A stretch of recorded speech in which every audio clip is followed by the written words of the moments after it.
I've been at Talbot Town since 1997. When Tim Dills had purchased Talbot Town and had done all the work that he did to renovate it and make it really, really fabulous. And when we came in as an antique shop, he was like, not going to charge you a lot of rent, just want you to be successful. And this was back when antiques were great. I had a partner, and we were selling, $30,000 English dining room tables. And it had started off as a place for me to unload merchandise between antique shows, because I used to travel all over the country. And it was like, well, we might as well try to sell them instead of leaving them in the warehouse. So we opened the shop, and then Tim was the first to admit, he said, I'm going to pitch for national retailers, and you're a help. If I can bring the people from Talbot's in and say, look, I have this antique shop, high-end antique you could find anywhere in the country, and they're thriving here. So maybe your demographics don't say you have enough people, but you will do well. And then Talbot's moved in, and once Talbot's, then we got Chico's, then we got Joseph Banks, and the center really took off. For me, over the years, the location in Talbot Town did all kinds of things. At one point, I had rented from Tim the lower level, where we had another 6,000 square feet. And it was huge. It was back, we were doing all kinds of things, great, it was fun. The recession slowed a lot. We thought we had missed it, I think, in Easton until like 2009, and we were like, not so much. But part of the thing is I had a shop in Naples, Florida at the same time, from 2000 to 2008. So I was bouncing back between both locations. And in 2008, just by dumb luck, our lease was up down in Naples, and it was very expensive to do business. And the season was real short, and this shop had gotten so much bigger and stronger that we just said it was time. So I walked out of Naples like 2 months before the recession, sold my house down there for top dollar. It looked like I was a genius, but it was luck. So then we came back here and focused again on this shop. And I had the lower level. We had a horrible flood. It was awful financially. But from that, every time a lease would come due, I'd always try to find, maybe I should start looking for a building to buy. And in 2008, when I was ready, the same building I'm in now was twice the price. So it was like, so you're always frustrated because it's, you want to own your own building. And then and when I renewed my lease the last time, I was like, I'm done. I have to have a building, And we came back to this one and revisited it and got it for a good price. This was Seeger Glass. If Mike Seeger had owned it, it was a commercial glass company, very successful for many years here in town, but a very industrial space, very raw, so to speak. No systems, no HVAC, nothing.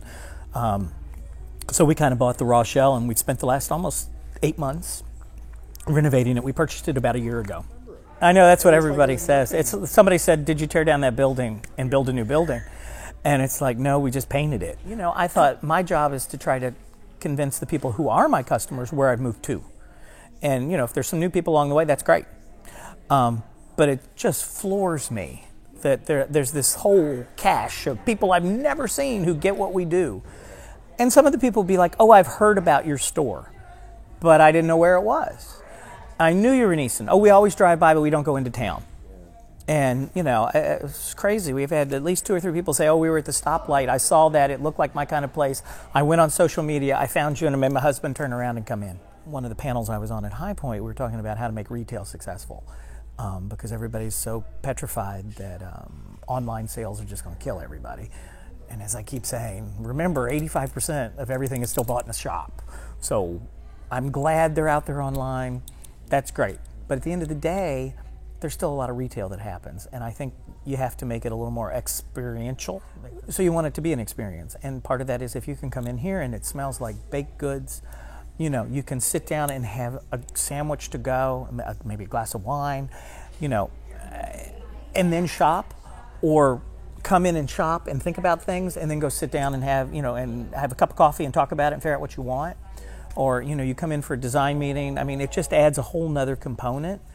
It has to be fun, and it has to be good service, which I think is our mantra here. And I think that's a really huge reason is why we're successful, because you do backflips for people all day long, every day, period, end of story. Something's wrong, tell me what you want me to do. And we'll fix it, period. So we'd always wanted a food component, whether it was a deli, and I at one point thought, I'm just going to figure out how to run it. I'll hire some people and we'll do a coffee shop. But then when Rob and Steve we'd known each other for a long time, and we were like, oh, this would be an opportunity for you. And they had thought about moving to Easton, and maybe we're going to be downtown. And I was like, what can I do to make this work? Because I think as a landlord now, since we own the building, I follow in like Tim Dill's footsteps or my father's.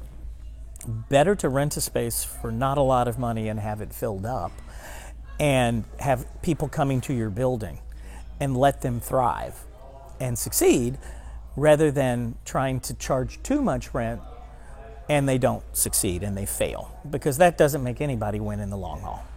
And I think that's a issue all over the country, in every town, every city, where landlords think that their real estate is more valuable than it truly is.